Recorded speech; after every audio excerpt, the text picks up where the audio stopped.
بسم اللہ والصلاة والسلام علی رسول اللہ۔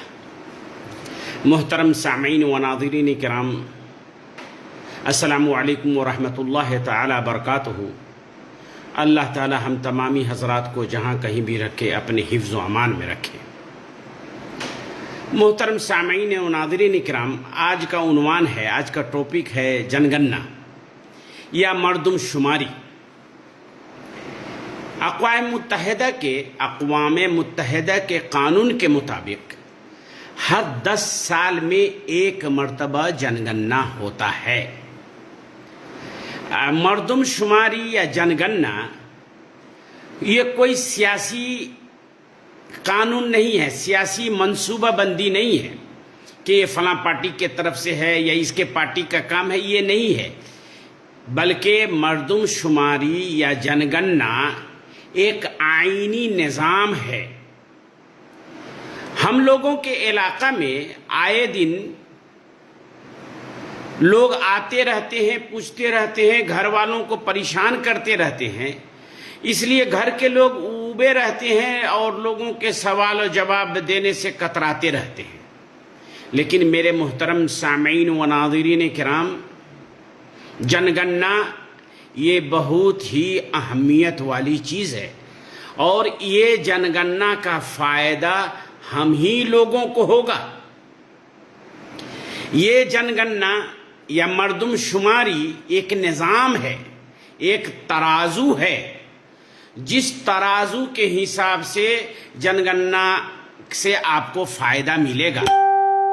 لوگ یہ سمجھتے ہیں کہ جنگننا عدد یعنی کس ملک میں کتنے آدمی ہیں وہ شاید گنا جاتا ہے، یہ بھی ہے، کتنے آدمی ہیں یہ بھی گنا جاتا ہے، لیکن اس جنگننا سے جو فائدہ وہاں کے لوگوں کو ہوتا ہے وہ اصل ہم کو بتانا مقصود ہے۔ میرے محترم سامعین کرام، ہم لوگوں کے سب کے پاس اپنا گھر ہے اور اس کے ہم گارڈین ہیں، اور گھر میں جتنے لوگ ہیں ہم جانتے ہیں، جتنے لوگ ہیں اس کے حساب سے روٹی بنتی ہے، گھر میں کپڑا آتا ہے، دوائی کا انتظام کیا جاتا ہے، اور سفر کے لیے یاتایات کی سویدھا نکالی جاتی ہے، تلاشی جاتی ہے۔ پہلے لوگ پیدل جاتے تھے، تب سائیکل خریدے، اور سائیکل کے بعد اب موٹر سائیکل ہے، لیکن اگر موٹر سائیکل پر 2 آدمی جاتے ہیں اور گھر میں 4 آدمی ہیں، 4 آدمی کو باہر جانا ہے تو گھر کا گارجین 4 چکے کا یہ انتظام کرتا ہے کہ اس پہ باہر جائیں اور ضرورت پورا کریں۔ اسی طریقے سے جنگننا بھی ہے، جس طرح آپ گھر کے گارجین ہے، اسی طریقے سے ملک کے نظامی قانون کے مطابق بھی جو بھی سرکار میں ہوگا وہ آپ کا گارجین ہے، اور وہ جنگننا کے اعتبار سے آپ کے سہولیت کو پورا کرے گا۔ مثال کے طور پہ اقتصادی پالیسی بنائی جاتی ہے، اقتصادی یا اکنومی، ہم کتنے ہیں ہمارے گھر میں، کتنا آدمی ہے، کتنے کو کھانا ہے، کتنے کو پڑھائی لکھائی ہے، اقتصادی اکنومی پالیسی بنائی جاتی ہے ہر صوبہ کے لیے، ہر پنچایت کے لیے، ہر ضلع کے لیے۔ اور ملک میں جو آمدنی ہے، مثلا ملک کی جو کمائی ہے، اس کمائی میں انصاف کے ساتھ بٹوارا، ہر ایک علاقے کا، ہر ایک پنچایت کا، ہر ایک ضلع کا اور ہر ایک صوبہ کا، یہ جنگننا ہی کے وجہ سے ہوتا ہے۔ اور ضرورت کی تعین کی جاتی ہے۔ ضرورت کیا مطلب؟ کس علاقے میں کسی کی ضرورت ہے، ہاسپیٹل، پڑھائی لکھائی، گھر دوار، میونسپلٹی، پینے کا پانی، روڈ مہیا، گٹر، استعمال کیا ہوا پانی کا کہاں خرچے ہو، کہاں اس کا مصرف ہو، یہ سب، اور جتنے بھی شعبہ ہیں، جتنے بھی وبھاگ ہیں، ان کے ترقی میں اہم رول یہ جنگننا کا ہوتا ہے۔ اب اس کو دوسرے لفظ میں یہ سمجھ لیجئے، جنگننا ہو کر کے گیا، اب جنگننا کے وقت میں پالیسی بنانے والے جو بیٹھیں گے تو آپ کے علاقہ میں ہاسپیٹل، آدمی کتنے ہیں اور ہاسپیٹل کی تعداد کتنی ہے، بیڈ کتنا ہے، دوائیاں کتنی ہے، یہ تعداد کے اعتبار سے پالیسی بنے گی اور آپ کے لیے مہیا کیا جائے گا۔